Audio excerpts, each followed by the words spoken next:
What is a kaleidoscope? It is a tube containing mirrors and pieces of colored glass and pebbles. As the viewer looks into one end, light entering the other end creates a colorful pattern due to the reflection of the mirrors when rotated. Let us perform an activity to make a kaleidoscope. Get 3 strips of plain mirrors and join them together to form a prism. Fix them in a circular cardboard tube.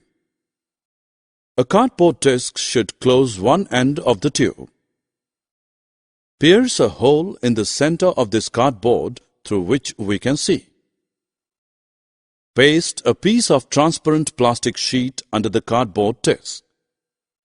At the other end, touching the mirrors, fix a circular plain glass plate.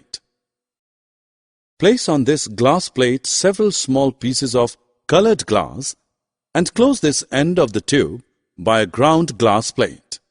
Now look through the peephole in a well-lit area and rotate the kaleidoscope to view from the hole in the cardboard disc a variety of beautiful, colorful patterns in the tube.